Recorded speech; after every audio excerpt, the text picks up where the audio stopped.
Gaza's civil defense agency says at least 12 people have been killed in fresh Israeli attacks as the IDF carries out shelling in Khan Yunis and Gaza City.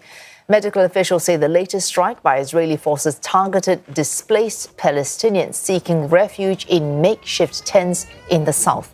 Meanwhile, the IDF admitted it opened fire near a food distribution site operated by the US-backed Gaza Humanitarian Foundation yesterday, which killed 27 Palestinians.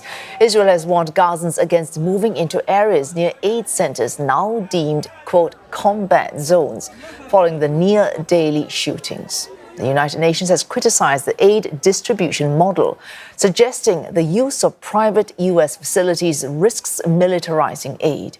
4,000 Palestinians have died since the ceasefire between Israel and Hamas broke down in March this year.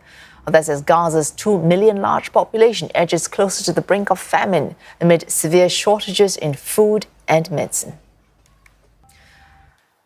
Chaos and confusion in Gaza as the Gaza Humanitarian Foundation paused distribution for the day. The US-backed group cited ongoing updates at their aid centers. Trent Murray with this report. Well, the latest information that we have from Israel is that in the past 24 hours, 157 aid trucks have been granted approval into the Gaza Strip. The Israelis are saying many of those trucks and their aid are destined for the Gaza Humanitarian Foundation's aid distribution points. Now, these are, of course, distribution points being operated by this new US-backed group, the GHF. But what we also know is that aid is not being delivered today to Palestinians on the ground. That is because the GHF, in conjunction with the Israeli Defense Force, has announced that it is suspending the delivery of aid completely throughout Wednesday as it works to try and secure the routes to those distribution points. That, of course, follows 3 days straight of the IDF opening fire on civilians in the Strip as they were approaching those points to collect aid. Just yesterday, we heard alarming estimates of 184 people requiring treatment at nearby field hospitals following that shooting. The IDF has admitted that its troops did open fire after what it said were suspects in the crowd approaching armed positions. But we do know that this is garnering a lot of international criticism, including at the United Nations. The UN has long been warning that this new model of delivering aid was dangerous, and they are pointing to these types of incidents as being a vindication for those warnings.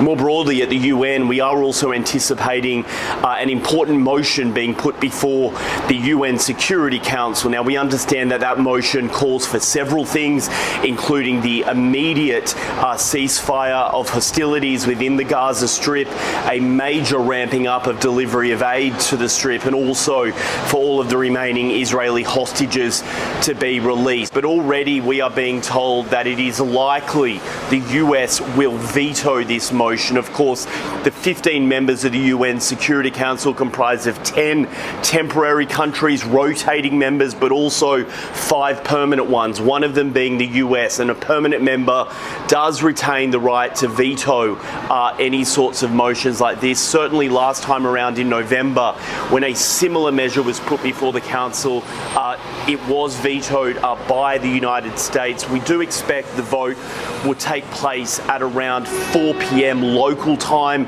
on the eastern side of the United States. But senior UN officials, including Volker Turk, the human rights chief, has called for an international investigation to understand exactly what is going on in Gaza right now, why people are being shot at when they are coming to collect their aid. He has described those earlier reports from this week as being potential war crimes.